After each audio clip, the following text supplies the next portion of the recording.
Okay, so it cut off in the middle of the last video, sorry. So my parent function is x squared. So what's the difference between this and this? Well, it has a plus 5 at the end. That plus 5 is not grouped in with the x, so I know it's a vertical change. And addition means that it went up. So this is a shift, I would say a vertical shift, up 5. You could just say up 5, and I know what you mean. Okay? Okay, so the next one is just graphing the absolute value function. We know how to do that. All of our absolute value functions for the parent functions are centered or have a vertex at 0, 0. Then each side is a slope of 1. So the function absolute value of x has a slope of 1 and a vertex at 0, 0. So my first point is 0, 0. Then I go up 1 over 1, up 1 over 1. I need to do the same thing on the other side because it also has all the positives for the negative. So I went up 1 to the left 1, up 1, left 1, and I draw my lines. And that's it for absolute value. Okay. The next question, I'm only going to do some of these graphing ones because I do have the solutions on there already. So we can just go ahead and look at a couple of these, okay? So the first one I'm going to do is A. And A is the equation y equals 1/3 times the absolute value of x minus 3 plus 2. First thing we can identify there is our vertex. That just tells us where we're starting. So our vertex is the opposite of what's inside the absolute value. So it's going to be a positive 3 for our x. And then it is whatever is tacked on the end, so a positive 2. And then I can also identify my slope from this equation. It's whatever number is being multiplied into the front, so 1/3 here. Once we know the vertex and we know the slope, we can go ahead and graph it. So the first point I put down is obviously my vertex, so I go to positive 3, positive 2, and I put my dot. Make sure we got some other ones on here.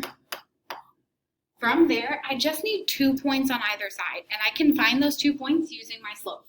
So slope, remember, is rise over run. So from my vertex, I'm going to go up positive 1 and right positive 3. I can go ahead and do that again to find my next point. I need to find the points on the other side of my vertex as well. So I'm going to go up positive 1 and left 3. Do the same thing again.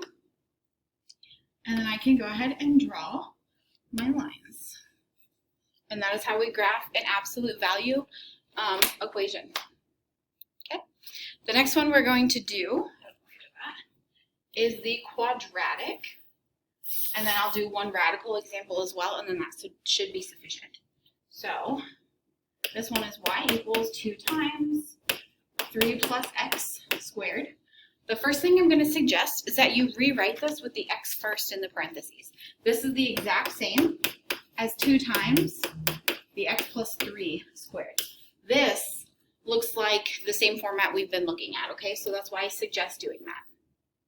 Same thing applies from here. I need to find the vertex, and I need to find some points to plot, okay? So we can't do slope like we did with absolute value, but we can still find points. So my vertex is the opposite of the number added or subtracted inside with my x. So it's going to be a negative 3. I don't have anything being added or subtracted at the end, so that's a 0. Then the points I'm going to plug in are 2 on either side of that negative 3. So I'm going to plug in negative 5, negative 4, negative 2, and negative 1. And those are going to be the 4 other points that I need. And I'm just going to take them and plug them straight into that. So I get negative 5 plus 3 is negative 2. Squared is 4 times 2 is 8. Negative 4 plugged into that is a negative 1. Squared is positive 1 times 2 is 2. Negative 2 plugged into that gives me a positive 1. Square that. Multiply by 2 gives you 2. Plug negative 1 into that. Negative 1 plus 3 is 2. 2 squared is 4. 4 times 2 is 8. So I can go ahead and graph this.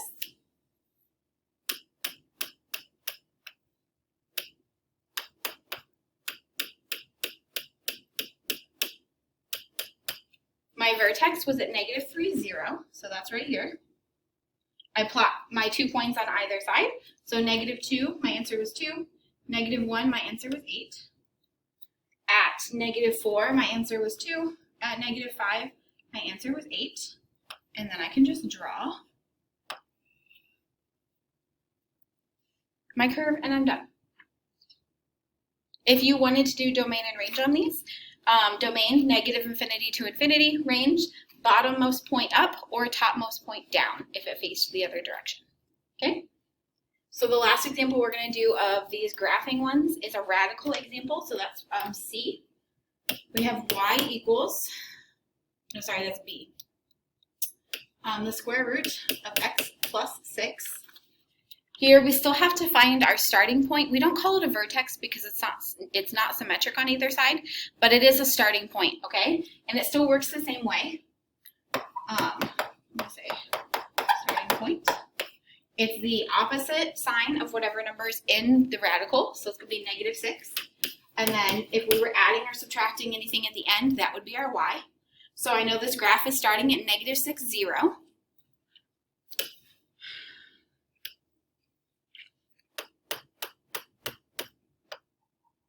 From here, I'm going to go ahead and plug in points. There are specific points that we want to plug in. Okay, so I want to plug in points that are going to give me a perfect square number or value under the square root. So 4 is a perfect square. So what value could I plug in for x to get a 4 under there? Well, negative 2, because if I plug in a negative 2 there, I get negative 2 plus 6 equals 4, and the square root of 4, for the purposes here, is positive 2. So at x value negative 2, my answer was positive 2, so that's the next point I can plot. Then we can go ahead and shoot for 9 because, well, 9's a perfect square. What number could I plug in for x to get a 9 under there? Well, pretty clearly I could plug in a 3, right? Because 3 plus 6 is 9.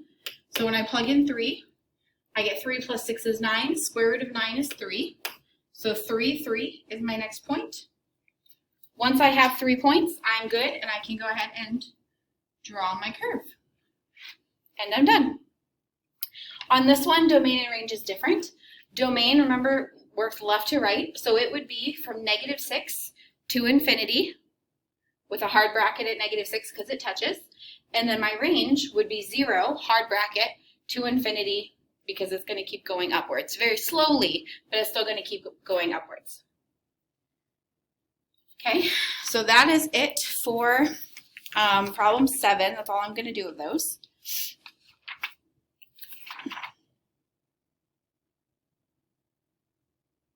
Oh my goodness, I kind of jumped around, didn't I? Okay, let's go back to the problem 6 ones. We're going to do, I don't know, we'll do 2 of these. So actually, we'll just talk our way through them. So on number 6, on A, we just need to figure out where vertex changed to, and then if it flipped directions at all, okay? So I actually have a typo or an incorrect answer on number 6. It should be y equals negative 1 times the x minus 5 squared minus 1, okay? But it clearly moved right 5 units, down 1 unit. So right is minus, so x minus 5 inside the parentheses. Down is a minus, so minus 1 at the end. And then it should have a negative out front because it flipped over. It's not facing up, it's facing down. C, I think you can figure out because it's absolute value, and we've done a lot of those. On B, we're just looking to see where we're starting from, because normally a radical starts at 0, 0. If it doesn't, we need to figure out what the horizontal and vertical changes were. So this one had a horizontal shift left 7, so it was an x plus 7 under the radical, and then it moved up 4, so I have a plus 4 at the end. And that's how you do those. Again, if you need more examples of any of these, let me know, but this should be sufficient. All of this we've done before. Okay, so last ones we're going to do, I'm just going to do 2 of these on the back. I'll do 1 linear and 1 inequality, and then we will do number 9. Okay? So I'm actually going to go ahead and do A on number 8. So it's y is less than or equal to 4x minus 1, and it wants us to graph the inequality. When we are graphing these, we treat it like it's a straight line. So negative 1 is my y-intercept, and then the number in front of x is my slope. So I have to go up 4, to the right 1. I'm going to draw my line through there, but I have to know what kind of line I'm drawing. So if this is a double inequality, it's a solid line. If it's a single inequality, it's a dotted line. So this is a double, so it is a solid. I'm going to draw a solid line through those 2 points. If you want to put more points on there, you absolutely can. From here, it says less than, so I'm assuming I'm going to shade down, but sometimes it's hard. They like to throw in lines where it's hard to tell what's up and what's down. So there's a foolproof way of solving this, and it's to plug in a point. If the inequality is true when you plug it in, then you shade toward that point. If the inequality is false, you shade away. So I always like to plug in 0, 0 because, well, it's super easy to plug zeros in. So I'm going to do that. I'm going to plug in 0 for x and 0 for y. I get 0 is less than or equal to 4 times 0 minus 1. 4 times 0 is 0, minus 1 is minus 1. So I get 0 is less than or equal to negative 1. Well, is 0 smaller than or equal to negative 1? No. So we're going to shade, I'm going to put false, so you know. So we're going to shade away from the point 0, 0. So 0, 0 was on the left side of my line, so I'm going to shade everything on the right. Oh, that was bad. On the right side of my line. And that's how you solve that inequality. Now we're going to go ahead and do E, because I think that's a wonderful example. So I have y plus 3 is less than the absolute value of x plus 1. The first thing we notice about this is that the y is not by itself, so I need to get it by itself. You can add and subtract and multiply and divide numbers from our y to get y by itself. Just remember, if you divide by a negative number, like if there was a negative 2 times y here and I had to divide, my inequality sign would flip over, okay? And that only happens if we divide by a negative.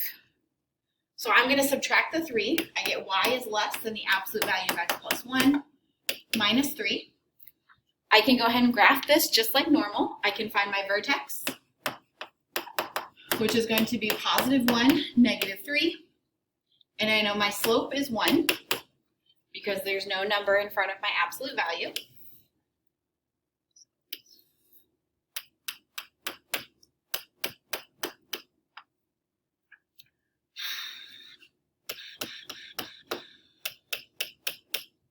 So I'm going to go to positive 1, negative 3. I'm going to plot 2 points on either side using my slope. So up 1 to the right 1, up 1 to the right 1. Same thing going the other way, up 1, left 1, and up 1, left 1. Now I just have to decide what kind of line I'm going to be drawing based off of my inequality sign. This is a single inequality, so it's a dotted line going through.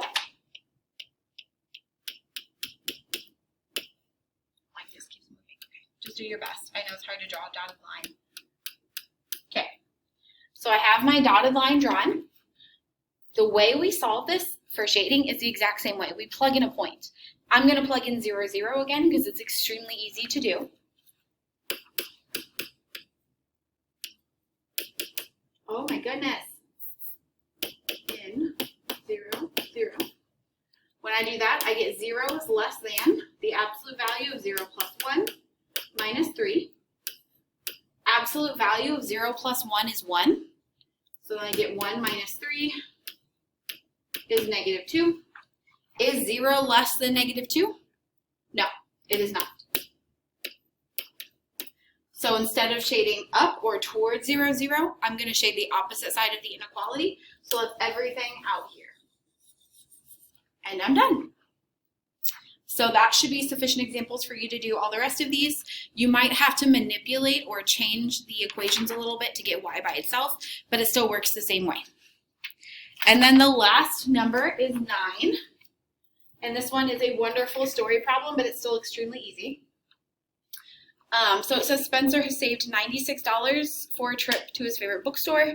Each paperback is $8 and each hardback is $12.